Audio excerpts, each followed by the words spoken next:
My mental health symptoms first started when I was in kindergarten.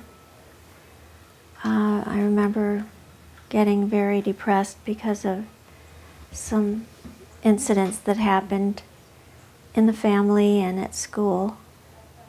And I felt very withdrawn, and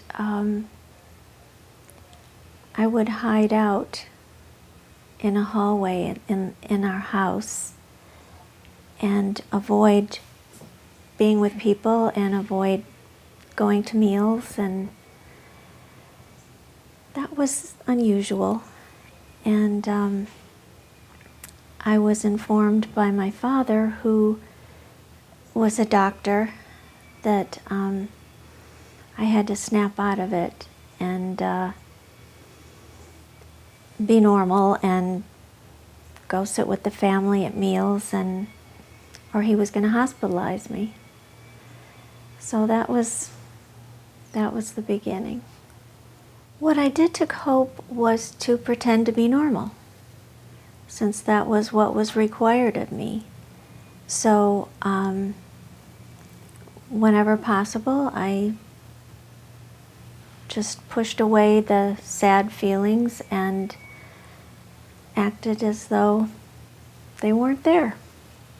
Being a good actress served me very well in the professional world, because a professional social worker is expected to be together, and in my professional role I was able to compartmentalize my emotional problems into my personal life and not let them spill over into my professional life. So that was a great skill that I developed, and did serve me well, because I was able to be strong and confident professionally and help a lot of people.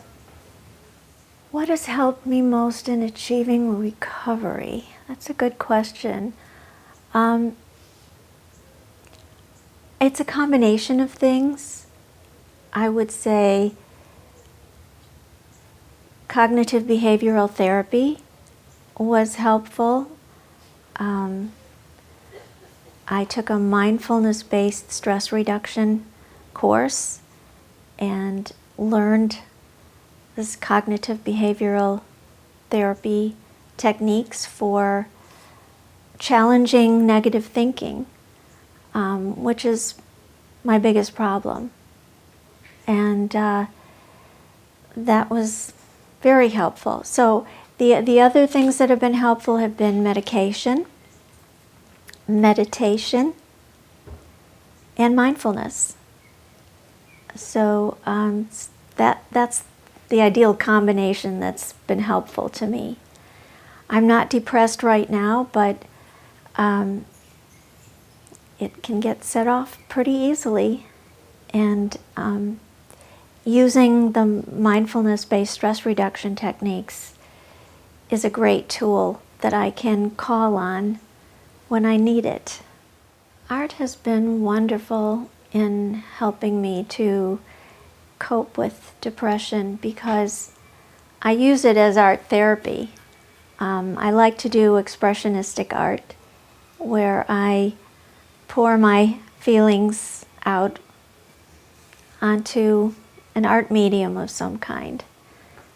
And started out with drawing when I had a herniated disc and was pretty much disabled for 6 months in my 30s. And I just started copying pictures from magazines and found it to be so soothing and relaxing.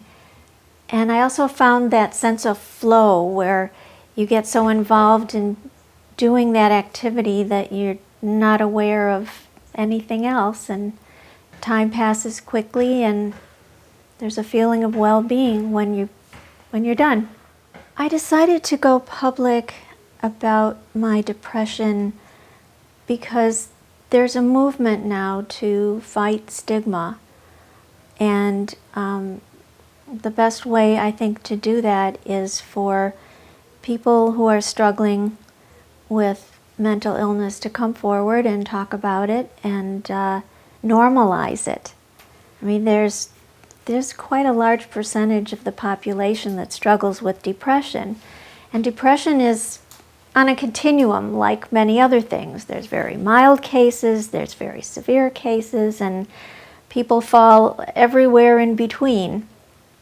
So it's good for people to know that they're not alone when they struggle with depression, and that with treatment and support, they can live a good life.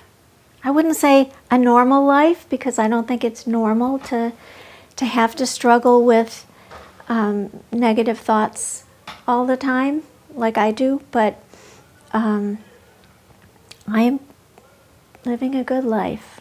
My career was very successful. I raised a normal, healthy son.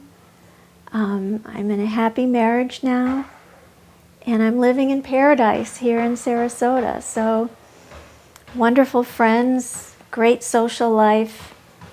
So it's possible to achieve that even while struggling with a serious problem.